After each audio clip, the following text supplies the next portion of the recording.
It's very simple. It's not a regional conflict. Russia invaded Ukraine 8 years ago, and now, because Ukraine is a democracy, because our nation chose the democratic path. And for authoritarian country like Russia, for Kremlin, is the main threat. Democracy is the main threat. He don't want to have democracy and freedom in Russia. And for him, for his regime, Ukraine, as a democratic, young democracy, is a successful democratic country, is a great threat, strategic threat. That's why Ukraine was invaded. And it's not an end for Mr. Putin. He is trying to show that democracy is a weakness and that Western alliance are not very serious about the values. They care only about money. That's why I think that it's very important. It's critically important not to allow Kyiv and Ukraine fall. This is an absolutely critical example for a lot of countries who now are worried to be invaded by a bigger and strongest neighbors.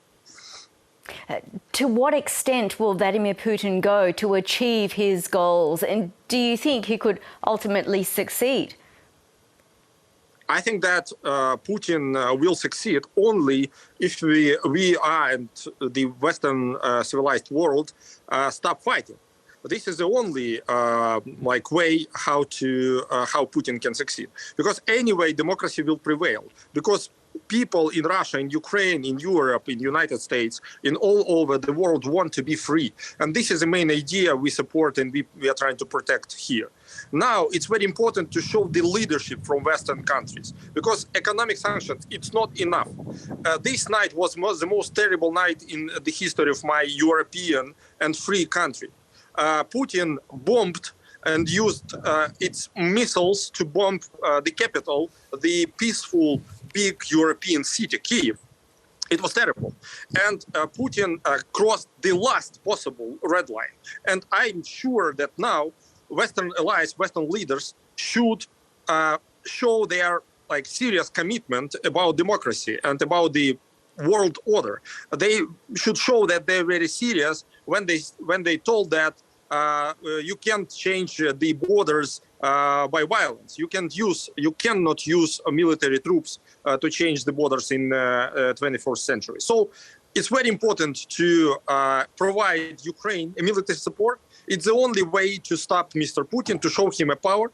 And absolutely necessary step number one we need now is to close a sky above Ukraine, not to allow Russian missiles and Russian rockets, Russian bombs to destroy our cities and to kill our people. This is the main task for today, for now.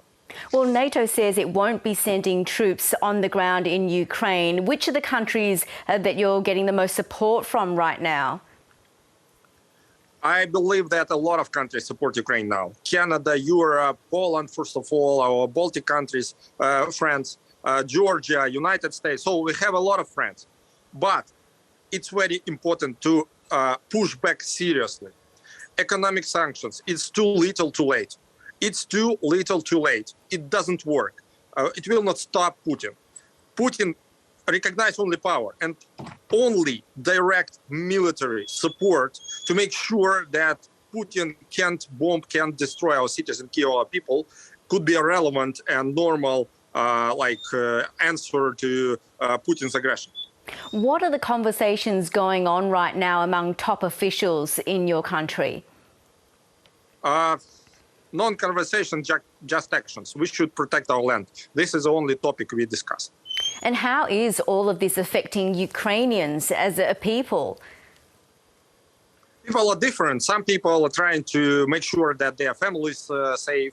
Some people took guns and ready to fight against an aggressor immediately. All the people has different battle experience and so on and so forth. So people are different. But the majority people I know, they're very serious to push back Mr. Putin. But one more time, it's not like Russia is one of the most powerful, the second powerful, military powerful country in the world.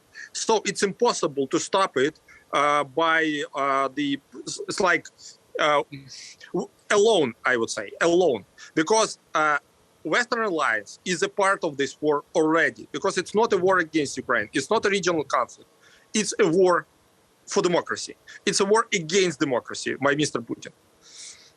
And personally for you, Oleksey Honcharuk, you were Prime Minister from 2019 to 2020, and you've said you believe this has put a target on your back by Russia?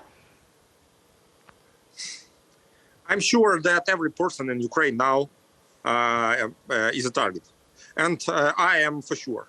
But we are not afraid.